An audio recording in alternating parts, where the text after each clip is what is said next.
छोटे से गांव में हरिया, उसकी पत्नी और उनके 2 लड़के रहते थे। हरिया के दोनों लड़के जुड़वा थे और दोनों शक्ल सूरत में हमशक्ल थे। जो कोई भी व्यक्ति उनको देखता तो वो पहचान नहीं पाता कौन रामू कौन राजू है इन दोनों में से। एक शाम हरिया अपनी पत्नी से बोलता है, अब तो बुढ़ापा आ गया और अब पहले जैसे हाथ पैर भी नहीं चलते। हाँ, अब आपकी और मेरी उम्र हो गई है, अब मुझसे भी घर का काम नहीं होता। क्यों ना रामू और राजू के लिए सुंदर लड़कियां देखकर उनकी शादी कर दी जाए। हाँ भाग्यवान, तू बोल तो सही रही है, लेकिन मुझे रामू की फिक्र है क्योंकि उसे काम में आलस आता है और वह कैसे अपना गुजारा कर पाएगा। बातें करते करते दोनों सो जाते हैं।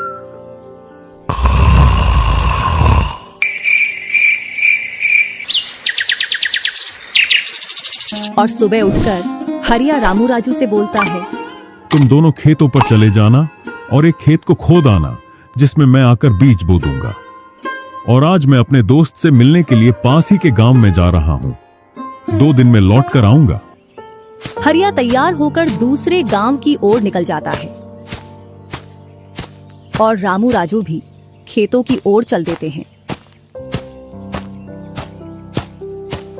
दोनों खेतों में जाकर काम करने लग जाते हैं। रामू ठहरा कामचोर, वह थोड़ी देर काम करने के बाद एक पेड़ की छांव में जाकर लेट जाता है। इधर राजू को सुबह से शाम हो जाती है और वह आधा खेत खोद देता है।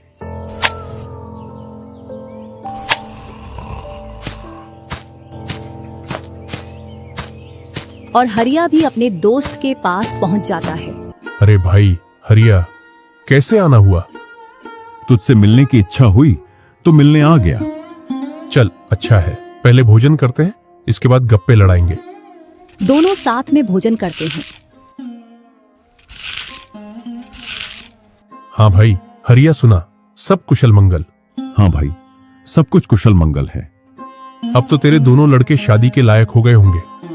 हाँ, दोनों शादी के लायक हो गए हैं और खासकर मैं तेरे पास इसीलिए आया हूं कि कहीं दोनों लड़कों के लिए लड़कियां देख आऊं।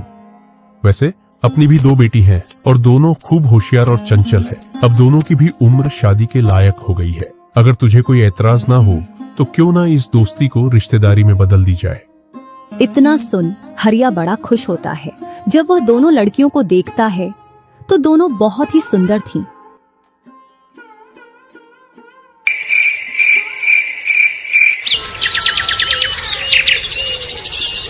सुबह होते ही हरिया अपने दोस्त से बोलता है, मैं जल्द ही मेरी बहुओं को लेने आऊंगा।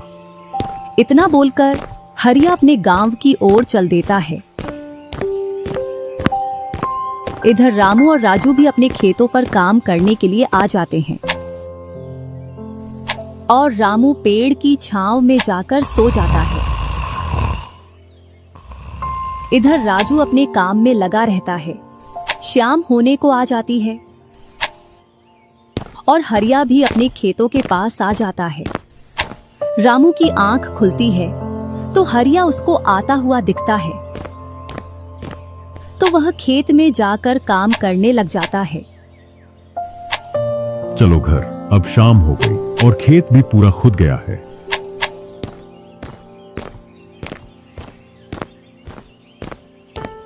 तीनों साथ में घर पहुंच जाते हैं।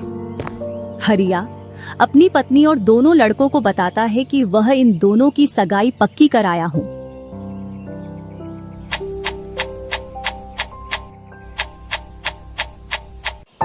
और वह कुछ दिन बाद दोनों का विवाह कर देता है। ऐसे ही कुछ वर्ष निकल जाते हैं।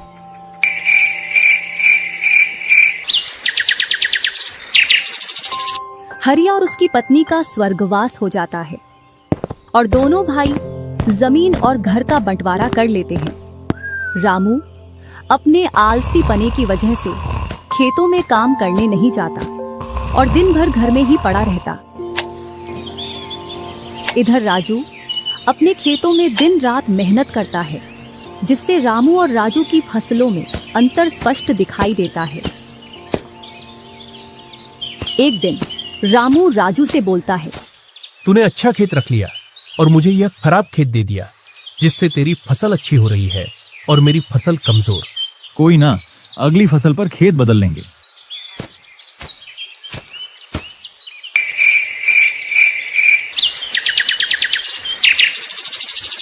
अगली फसल पर रामू राजू से खेत बदल लेता है और एक खेत ज्यादा ले लेता है। फिर भी राजू खुशी खुशी उसे खेत दे देता है। राजू के हिस्से में जो खेत थे उनमें फिर से वह दिन रात मेहनत करता। इधर रामू कभी काम करता तो कभी काम नहीं करता। रामू के पास बीज खरीदने के भी पैसे नहीं थे, तो वह पैसे लेने के लिए जमींदार के यहाँ चला जाता। जमींदार जी, कुछ पैसे उधार चाहिए थे, जिससे मैं अपने खेतों के लिए बीज ले आता और फसल आने पर मैं आपको पैसे लौटा देता। क्यों नहीं भैया, लेकिन आपको 2% ब्याज देना पड़ेगा। जी जमींदार जी, मैं ब्याज दे दूंगा। जमींदार रामू को पैसे दे देता है और रामू उनसे कुछ बीज लाकर अपने खेतों में बो देता है।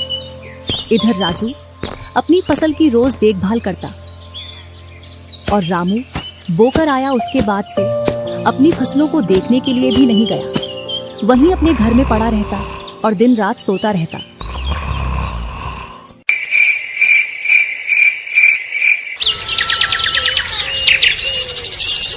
एक दिन जब फसल पकने का समय आया तो वह अपनी फसल देखने के लिए खेतों पर गया और फसल देखकर बोला, अरे इतनी कमजोर फसल! मैंने खेत बदल लिया, फिर भी लगता है मेरी ही किस्मत खराब है। जो भी जमीन में लेता हूँ उसमें अच्छी फसल होती ही नहीं है।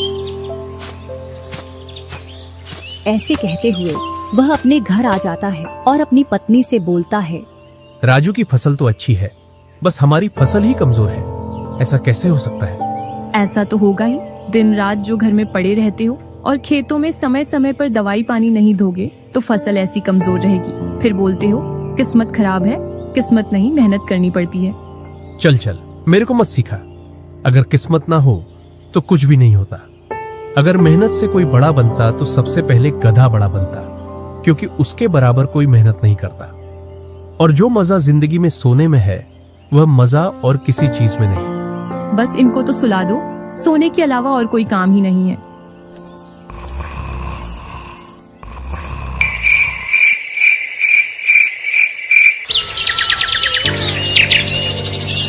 कुछ दिनों बाद जब फसल निकली तो राजू की फसल रामू से दोगुनी निकली, जबकि उसकी जमीन रामू से कम थी। रामू फसल को देखकर बोलता है, इस फसल को बेच कर आऊं या खाने के लिए रखूं? इधर जमींदार जी को भी पैसे देने हैं। अब इतनी सी फसल से कैसे काम चलेगा पता नहीं।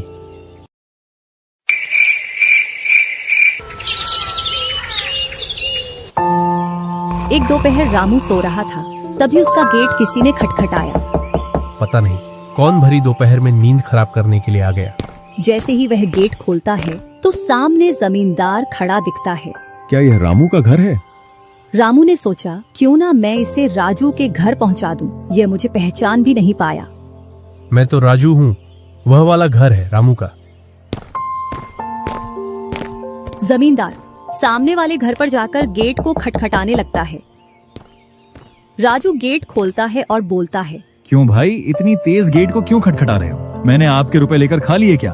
हाँ भैया रामू, तुमने मेरे जो पैसे लिए थे उन्हीं को लेने के लिए आया हूँ। तुमने बोला था फसल आने पर पैसा लौटा देंगे, जो तुमने अभी तक नहीं लौटाया। क्या जमींदार जी, आप भी दोपहर में नशा करके आ गए? मैंने कब आपसे पैसे उधार लिए? क्या तुम ही रामू हो? नहीं, मैं तो राजू हूँ। रामू तो सामने वाले घर में रहता है।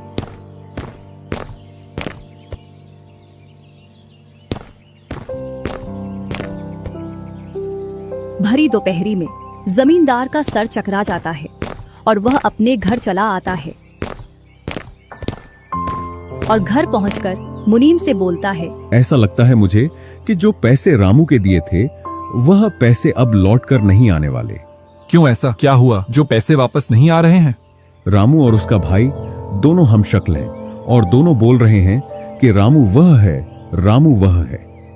और उन दोनों ने दोपहर भर मुझे इस घर से उसे घर दौड़ाया। जमींदार जी, पैसे निकालने की मेरे पास एक स्कीम है। बोलो कौन सी स्कीम है? मुनीम जमींदार जी के कान में पूरी स्कीम बताता है।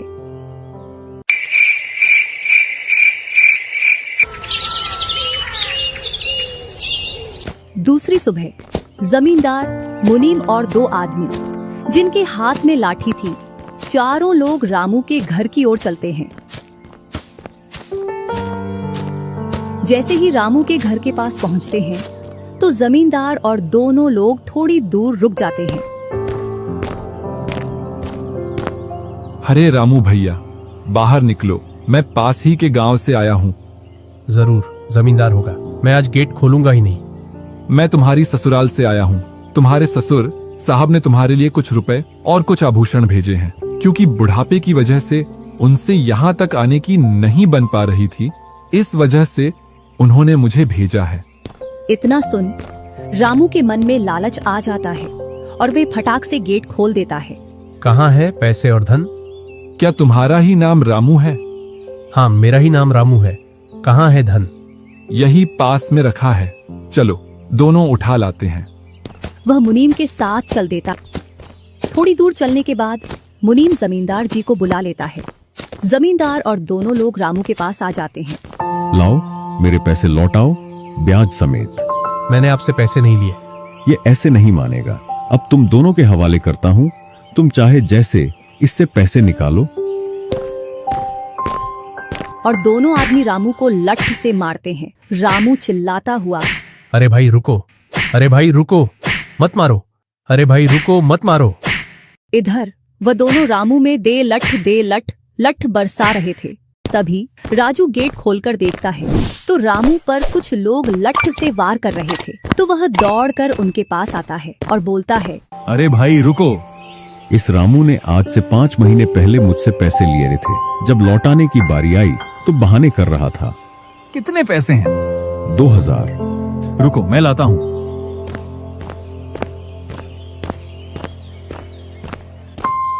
राजू रुपए लाकर जमींदार को देता है और जमींदार और उसके साथी वहां से चले जाते हैं। इधर रामू भी अपने घर में चला जाता है और राजू भी।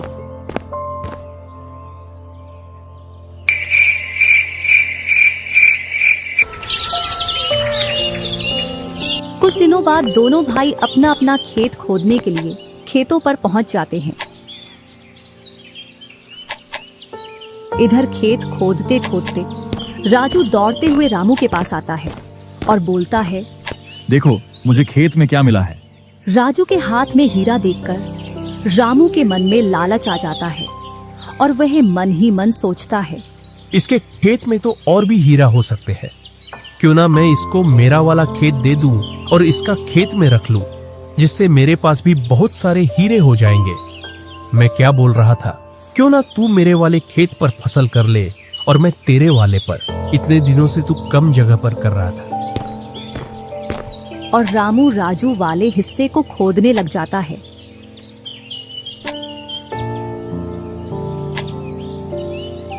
शाम तक पूरे खेत को खोद देता है, लेकिन उसे उसमें कुछ भी नहीं मिलता और थका हारा घर पहुंच जाता है। आज पूरा खेत खोद दिया, लेकिन फिर भी एक हीरा नहीं मिला, जबकि राजू ने खेत का एक कोना खोदा था, उसमें ही उसे एक हीरा मिल गया। अच्छा, आप अगर ऐसे ही मेहनत करते रहे तो एक दिन आपको भी बहुत सारे हीरे मिलेंगे। बातों ही बातों में रामू की नींद लग जाती है।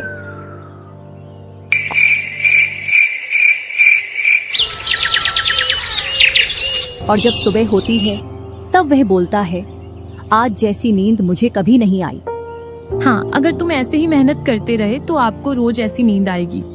और रामू उसे वर्ष राजू की तरह अपने खेतों में मेहनत करता है और दोनों की फसलें बराबर निकलती हैं,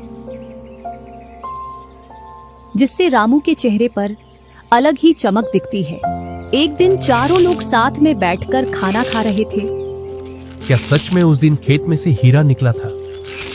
हाँ भैया, निकला था ना। जो आज आपके घर में, उसकी वजह से कई सारे हीरे रखे हैं। इतने में ही रामू की पत्नी बोलती है, वह तो नकली था, आपसे काम करवाने के लिए। इसी प्रकार बातें करते करते चारों लोग अपने अपने घरों में जाकर सो जाते हैं।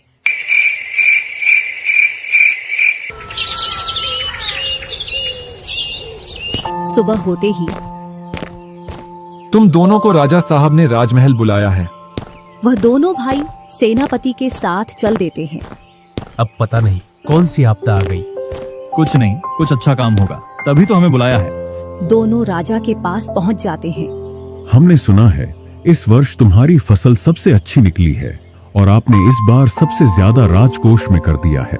इसी का आप दोनों को इनाम दिया जाता है। दोनों भाइयों को आपके गांव में इनाम के रूप में दुगनी जमीन दी जाती है।